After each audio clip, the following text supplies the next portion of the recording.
Hi. So getting to know me का second part मैं ये भी उसके साथ ही करने वाली थी, लेकिन फिर बहुत लंबा हो जाता। तो आगे वो कहती है, निस्संदेह हमारे छाया पक्ष में कपड़ों की लालसा के अलावा और भी बहुत कुछ है। हर एक का होता है। हमारे किसी का खाने के साथ होता है। गरीबी में बचपन में खाने को नहीं मिला, मीठा नहीं मिला, दूध नहीं मिला, बहुत चीज़ें हो सकती हैं।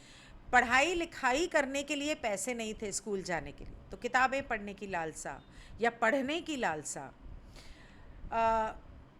हमारे हृदय के बाहरी आंगन को पार करने में हमारा काम किसी या तीनों निचले चक्रों से जुड़ी ऊर्जा रुकावटों या अति सक्रियता से आ सकती हैं। मतलब कि नीचे के किसी भी चक्र से आ सकती हैं। उदाहरण के लिए अयोग्यता, कि मैं लायक नहीं हूँ, योग्य नहीं हूँ, इस तरह की जो भावनाएं हैं मैं अनुभव करती हूँ, जीवित रहने की मेरी लाल किरण ऊर्जाओं से आती है। देखते हैं आगे क्या कहती है। और मेरे पति और मैं हर दिन हमारी शादी में आने के लिए निरंतर काम करते हैं। मतलब हमने एक दूसरे से शादी की, इस पर हम रोज़ काम करते हैं। जैसे कि एक नई रचना थी जो पीले किरण चक्र से उत्पन्न होती है। मेरे ज़िंदा रहने की काबिलियत या मेरी काबिलियत की प्रॉब्लम लाल रंग ऊर्जा से आ रही है, रेड रूट चक्र से। और मैं और मेरे पति हमारी शादी पर रोज़ काम करते हैं ताकि ये वो 16 प्लेक्सस चक्र से आ रही है। सेक्सुअल होगा मेरे हिसाब से। और साथ में येलो चक्र का ताल्लुक खुद से है, हमारे ईगो सेल्फ से भी है। तो ये तीनों जुड़े हुए हैं जहाँ तक शादी का ताल्लुक है, या जहाँ तक पता नहीं, शायद मेरे वाईफाई में प्रॉब्लम है, पता नहीं। आपकी रुकावटें और विकृतियाँ संभवतः मुझसे भिन्न होंगी। मैं ये व्यक्तिगत उदाहरण प्रस्तुत करती हूँ ताकि आप समझ सकें कि कैसे अपने ऊपर काम करना है और ख़ुद को कैसे समझना है और ख़ुद से प्रेम कैसे करना है, ख़ुद को माफ़ कैसे करना है। क्या हम स्वयं को ठीक करने के लिए, खुद का उपचार करने के लिए इस सांसारिक जीवन में आए हैं? मुझे नहीं लगता। हम यहाँ बेहतर तरीके से सीखने आए हैं कि प्यार कैसे किया जाए और प्यार कैसे पाया जाए। पाया जाए वो तो बता ही दो। हम जैसे हैं वैसे ही खुद को समझना और स्वीकार करना इसलिए नहीं किया जाता क्योंकि इसमें कुछ सुधार करना है। खुद को समझना, खुद को अपनाना इस तरह से नहीं करते जैसे कोई घड़ी ख़राब हो गई तो उसको ठीक कर दो पुर्जे टाइट करके, ऐसे नहीं होता है। ऐसा इसलिए किया जाता है क्योंकि हमें खुद को स्वीकार करने और ईमानदारी से प्यार करने के लिए खुद को अच्छी तरह से जानने की ज़रूरत है। खासकर हमारा शैडो सेल्फ, छाया पक्ष, जिसे हम छिपा कर रखना पसंद करते हैं। नहीं नहीं, मैं बुरी नहीं हूँ, मैं तो बहुत अच्छी हूँ, मैं तो सबसे प्यार करती हूँ, मैं तो सबके लिए सब कुछ करती हूँ, मुझ में तो कोई बुराई नहीं है, मैं तो झूठ नहीं बोलती हूँ, मैं ये करती हूँ, मैं वो करती हूँ। मैं अपनी बुराइयाँ छुपा देनी है। अकेले में जाके कुट कुट कुट कुट कुट कुट कुट कुट कुट कुट, या गॉसिपिंग सब करते हैं, मैं भी करती हूँ, मेरे से भी हो जाता है कभी कभी। अभी रिसेंटली मैंने बताया था एक सेशन पता नहीं कौन सा था, जब मैं शादी से लौटी तब उस सेशन में मैंने बताया था। तो होता है, हम सबसे होता है, पर उसमें खुद को अपनाना है और उस पर वर्क करना है कि ये क्यों है। हमें यह कार्य करने की आवश्यकता है ताकि हम हृदय के आंतरिक गर्भगृह में प्रवेश कर सकें और अंततः बिना शर्त प्रेम में विश्राम कर सकें। अनकंडीशनल लव हमारे दिल के अंदर। क्या ये करना आसान है? बिल्कुल नहीं। शॉपिंग जीन को अपने अंदर स्वीकार करना मेरे लिए कठिन नहीं है, लेकिन मुझे कातिल जीन अधिक कठिन लगता है। शॉपिंग वाला मेरे लिए अपनाना कि हाँ मैं ऐसी हूँ बहुत ज़्यादा मुश्किल नहीं था, लेकिन अगर मुझसे खून हो जाए तो क्या वो मेरे लिए आसान होगा? कतई नहीं। और मुझे पता है कि मेरे पास एक है कि हो सकता है मैं किसी का खून भी कर दूं। मतलब पता नहीं, किसी ने एक बार मुझे कहा था कि मेरे हाथ में खून की रेखा है। मैंने बोला पागल है। पर उस वक्त तो मैं कहती थी अच्छा हाँ हाँ, मुझे अंडरवर्ल्ड डॉन बनना है, मुझे डॉक्टर बनना है, मुझे तो डॉक्टर भी तो कत्ल करते ही हैं आए दिन, तो तब थोड़ी मुझे पता था। लेकिन खैर, मुझे पता है कि मेरे पास एक मर्डर जीन है, क्योंकि इस जीवन काल में 2 बार मैंने हमलावर को मारे बिना सोचे समझे प्रयास के साथ किसी हमले का सहज रूप से जवाब दिया है। हम सब के साथ कभी ना कभी ऐसा कोई मौका आता है जब हम चाहें तो मार सकते थे, लेकिन हमने अपना बचाव किया उसको मारे बिना। उदाहरण के लिए, मैं एक बदमाश की आंखों तक पहुंचने के लिए बहुत छोटी थी और केवल उसके गालों पर अपने नाखून गड़ा सकती थी। यदि मेरा बस चलता तो मैं उसे मार डालती। दूसरे मामले में मैं शेफ के चाकू से सलाद की सब्जियां काट रही थी। तभी मेरे बॉस मुख्य शेफ ने मेरी ओर देखा। मैं घातक हथियारों से लेस थी, मतलब कि मेरे हाथ में चाकू था, लेकिन रसोइया बहुत तेज़ दौड़ रहा था जब उसने देखा कि उस पर चाकू चलने वाला है। अच्छा, हो सकता है कि उसने उसको गलत निगाह से देखा हो, पता नहीं। किसी भी मामले में मैंने किसी दूसरे इंसान को मामूली क्षति से अधिक नहीं पहुंचाया। मतलब थोड़ा बहुत चोट वोट पहुंचाई हो, थप्पड़ मार दिया, चाकू दिखा दिया। हालांकि मुझे पता है कि मेरे दिल में हत्या उस समय पर थी। तब मैंने अपनी छाया के एक शक्तिशाली हिस्से का अनुभव किया। ज़रूरी है कि सिर्फ दूसरों को मारना ही शैडो सेल्फ है? खुद को मारने की कोशिश करना भी शैडो सेल्फ हो सकता है ना, क्योंकि आप वहाँ पर भी किसी की ज़िंदगी का अंत कर रहे हो जिसका आपको हक नहीं दिया है ईश्वर ने। यहाँ मेरे व्यक्तित्व के छाया पक्ष का एक और उदाहरण है। चौथी कक्षा में मुझे लड़कियों के बाथरूम में वॉश स्टैंड पर, मतलब वॉश बेसिन पर एक कार्टर मिला। एक क्वार्टर मतलब एक सिक्का, पैसा मिला, चवन्नी मिली। मैं उस क्वार्टर को चुराने के लिए कितनी प्रलोभित हुई। मैं नए क्रेयॉन खरीदना चाहती थी और 1952 में उनके एक बड़े पैक की कीमत 20 सेंट थी। क्वार्टर 25 सेंट का होता है। अपनी अध्यापिका के पास क्वार्टर लाने से पहले मुझे अपनी अंतरात्मा से कितना संघर्ष करना पड़ा ताकि वो पता लगा सके कि इसे किसने खोया है। मतलब मेरे मन में बहुत आया कि मैं इसे रख लूं, मुझे जो लेना है अपने लिए ले लूं, लेकिन मेरी अंतरात्मा ने कहा नहीं, ये गलत है, इसे ले जाओ और जाके टीचर को दे दो। और उस ज़माने में तो वो 25 सेंट जैसे बहुत हुआ करते थे। हमारे 25 पैसे या 1 रुपए की कीमत सोचो 1940 में क्या हुई होगी। अब ये पता नहीं कौन से साल की बात कर रही है। तो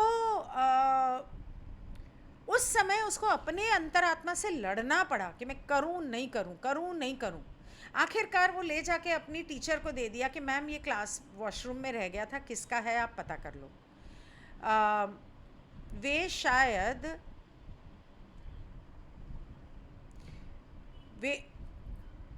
एक मिनट,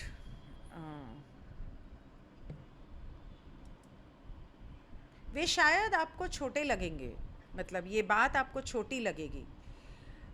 दरअसल मैंने चोरी नहीं की है, दरअसल मैंने हत्या नहीं की है। वास्तव में मैंने अपने कपड़ों की लोलुपता के कारण अपने परिवार को दिवालिया नहीं बनाया है। पर वो मतलब चाहत तो थी और उनका ताल्लुक नीचे के सारे चक्रों से था। लेकिन क्या आपने अपने व्यक्तित्व में इसी तरह की विकृतियों के लिए खुद को माफ़ किया है? मैंने किया है। मैं बताती हूँ। जब मेरी शादी हुई, मैं कुछ 20-21 साल की थी और मुझे साफ़ सफाई का बहुत शौक़ है। आज की डेट में तो मेरा घर अब भी मैं बोलूँगी कि गंदा है, लेकिन उस समय पर तो स्पॉटलेस क्लीन जिसको बोलते हैं ना, कि अंधेरे में और नींद में भी कोई मुझे बोले ना कि ब्लू कलर की पेंसिल चाहिए, तो अंधेरे में ड्रॉ में हाथ डाल के बंद आँखों में मैं ब्लू कलर की पेंसिल उठा के उन्हें दे सकती थी। इतनी ऑर्गेनाइज्ड और क्लीन थी। तो मैं तो शादी के बाद हफ्ता नहीं हुआ और मुझे घर बड़ा गंदा लगा अपने ससुराल का। मैं तो सफाई करने लग गई। सफाई करने लगी तो मुझे मेरी सास के ड्रॉ में एक हैंड का फ़ैन मिला। वो जापानीज़ होता है ना, पेपर का। मुझे बड़ा अच्छा लगा और मैंने बोला, मम्मी ये बड़ा अच्छा लगा, मैं ले लूँ? मम्मी ने कहा नहीं, रख दे उधर। मुझे बड़ा बुरा लगा, एक पेपर का फ़ैन है यार, क्या दूसरा ले लेना, अच्छा लग रहा है, दे दो, मैं आपके लिए ला दूँगी दूसरा। नहीं, रख दे। एक दिन 6 महीने साल बाद किसी वजह से मैं दोबारा उस कमरे में गई और मैंने देखा। मैं कहा मैं तो ले रही हूँ, बहू हूँ आपकी, एक छोटी सी चीज़ के लिए मुझे मना कैसे किया तुमने? मैंने ले लिया। अब इसको चोरी बोलते हैं ना। मेरे सामने हज़ारों के गहने पड़े थे, मुझे वो नहीं चाहिए थे। हज़ारों की साड़ियाँ पड़ी थी, मुझे वो नहीं चाहिए थी। मैं सब कुछ दे दूँ, मतलब मुझसे मांगो मैं दे दूँ, मुझे कोई दिक्कत नहीं है। बहुत सारी चीज़ें मेरी उन्होंने चुराई भी हैं, सास ने नहीं पर कुछ लोगों ने परिवार में उन्होंने चुराई हैं और मुझे पता चला। मैंने वापस नहीं मांगी, मैंने बताया भी नहीं कि मैंने देखा है, मुझे पता है तुमने चुरा लिया, मुझे वापस कर दो, नहीं। छड्ड परे, आई डोंट केयर। बट ये पता नहीं क्यों मेरी ईगो पे आ गया और मैंने चुरा लिया और मैंने वो आज तक संभाल के रखा है कि जब मेरी सास मिलेगी तो उसे वापस कर दूँ, क्योंकि वो मुझे कचोटता है। मैं हूँ नहीं ऐसी कि मैं झूठ बोलूँ और चोरी करूँ। बस उस समय मैंने उन्हें अपनी माँ माना था, दिल से, कहने के लिए नहीं, और उन्होंने मुझे अपनी बेटी नहीं माना। इस बात का मुझे बहुत दुख था। कर दिया, लेकिन मैंने वो उस दिन से लेकर आज तक इस्तेमाल एक बार भी नहीं किया है। तो वो बहुत छोटी सी चीज़ थी, लेकिन वो मेरा शैडो सेल्फ था, मेरा ईगो सेल्फ था, है मेरे अंदर, सबके अंदर होता है, लेकिन मैंने उसे अपना लिया। हाँ ठीक है, कर लिया। अब तो मेरे पास एक और है, वो मांगेंगी तो उसके साथ एक और उनको गिफ्ट दे दूंगी, ब्रांड न्यू। वो तो बहुत सड़ा हुआ था, खराब हो चुका था। लेकिन क्या आपने अपने व्यक्तित्व में इसी तरह की विकृतियों के लिए खुद को माफ़ किया है? मैंने कर दिया, लेकिन फिर भी थोड़ा सा बाकी है उस चीज़ के लिए। जब हम अपनी सभी अपूर्णताओं को स्वीकार कर सकते हैं, जब हम आखिरकार स्वतंत्र और आसान महसूस कर सकते हैं, मेरे दिल को तो चैन ना मिले जब तक मैं वो वापस ना दे दूँ उसको। अपने बारे में उज्जवल और हवादार, हम खुले दिल के आंतरिक गर्भगृह के द्वार पर शेरों से मिलने के लिए तैयार होने की दिशा में एक लंबा सफ़र तय कर चुके हैं। जब हम खुद को माफ़ कर देंगे, तब हम उन शेरों से मिलने के लिए रेडी हैं। अब खुले दिल में हमेशा एक शॉर्टकट होता है, अंधविश्वास। अंधविश्वास गलत वाला नहीं, मतलब कि ईश्वर पे जैसे होता है ना कि अंधा विश्वास, अंधविश्वास नहीं, अंधा विश्वास। तो यदि कोई साधक उस खुले दिल के बिना शर्त प्यार के प्रतीक का दावा करना चुनता है तो वो शॉर्टकट अपना सकता है और सवारी कर सकता है. Let me read this. If a seeker chooses to claim a symbol of that open hearts unconditional love, he can take a shortcut and hitch a ride. एक second. When we can embrace ourselves in all of our imperfections, when we can at last feel free and easy, जब आप कह सकते हो कि हाँ मुझे गुस्सा आता है, हाँ मैं इस चीज़ को लेके फ्रस्ट्रेटेड हूँ, हाँ मैं इस चीज़ को लेके इनसिक्योर हूँ भाई हूँ, हाँ मैं मुझ में ये बुराई है, अब है तो है, क्या करूँ, पता नहीं क्यों आई कब आई पर है. उसके लिए जब आप अपने आप को माफ़ कर सकते हो तो आपको थोड़ा सा सुकून महसूस होता है. झूठ बोलोगे और दिखावा करोगे तो घुटन रहेगी. जब आप सच बोल के और अपना के अपने आप को अपना के माफ़ कर लेते हो तो आप समझ लो कि आप दिल के चक्र के द्वार तक पहुंच चुके हो. और वहाँ पे वो जो 2 शेर हैं जिनका सामना करना है अंदर जाने से पहले. यदि कोई साधक उस खुले दिल, अब वहाँ पर जाने का जो शॉर्टकट है वो है खुद पर, ईश्वर पर, ज़िंदगी पर अंधा विश्वास करना. सभी पर अंधा विश्वास मतलब प्यार करना, बिना किसी शर्त के प्यार करना. लोगों पर अंधा विश्वास नहीं करना, आजकल के ज़माने में नहीं. ईसाई धर्म में वह शॉर्टकट यीशु मसीह का नाम है. बौद्ध तरीके से वो आस्था से भरा शॉर्टकट ही व्यक्ति का गुरु होता है. हम हमेशा खुले दिल में प्रवेश कर सकते हैं. मसीहा या हमारे गुरु में हमारे विश्वास में कोट टेल पर द्वार पर शेरों के ठीक पीछे सवार होकर, मतलब कि जब हम अपने दिल को खोल के उन शेरों पर सवार होकर, वो शेर क्या हैं? हमारे गुरु ने हमें जो सिखाया, हमारा ईश्वर, आप किसी भी रूप में उसे मानते हैं, जीसस क्राइस्ट है या बुद्धा है या कृष्णा है या शिवा है या अल्लाह है. अल्लाह का मतलब होता है भगवान, खुदा, मतलब गॉड, दैट्स इट. वो कोई अलग कुछ वो नहीं है, बस अलग अलग भाषा में अलग अलग नाम है और उसके लिए इतना बवाल. अपनी भावनाओं को संतुलन करने के लिए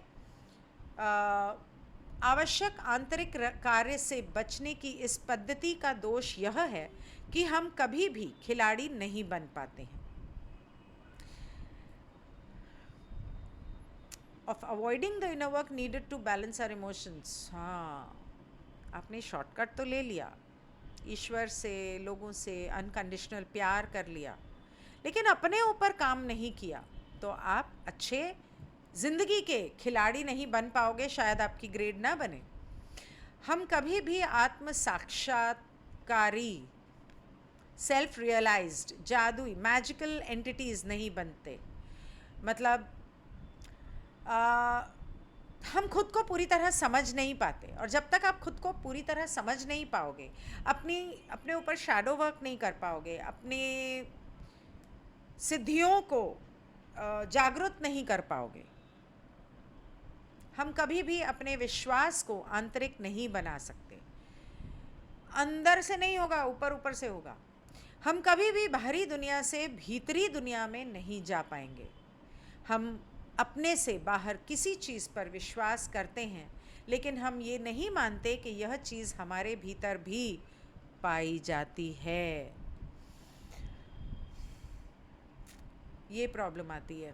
अच्छा, खिलाड़ियों के रूप में हम खुद को एक निर्माता के होलोग्राफिक भाग के रूप में मानते हैं कि हम उसका हिस्सा हैं.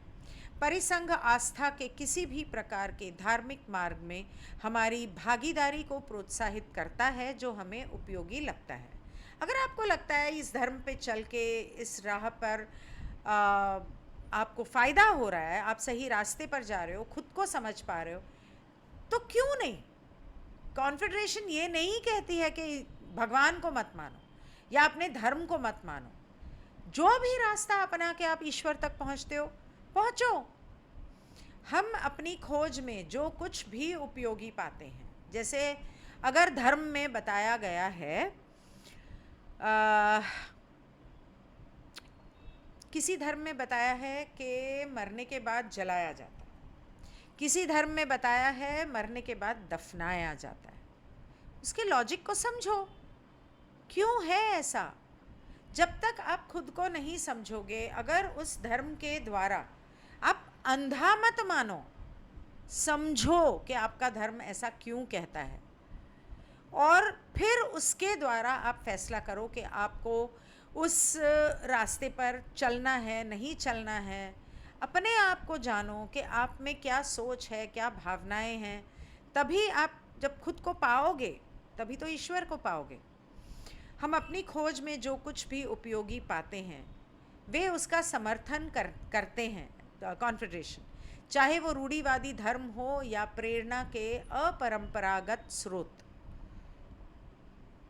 लेकिन परिसंघ दूसरों की सेवा की स्वतंत्र इच्छा को ऊपर से आदेशों की रटी रटाई प्रतिक्रिया के बजाय हमारी व्यक्तिगत जिम्मेदारी के रूप में देखता है। मतलब वो कहता है कि सर्वोपरि है दूसरों की फ्री विल, आपकी फ्री विल, दूसरों की सेवा, और ये आपकी सबसे बड़ी जिम्मेदारी है। आज ही मैंने लॉ ऑफ रिस्पॉन्सिबिलिटी का सेशन किया। अनफॉर्चुनेटली मेरा लैपटॉप क्रैश हो गया, तो बीच में उसे रोक कर मुझे 2 टुकड़ों में करना पड़ा। मैं उसे बाद में एक में करने की कोशिश करूँगी। तो वो कहते हैं कि फ्री विल की, चुनाव करने की फ्री विल और दूसरों की सेवा, ये हमारी अपनी जिम्मेदारी।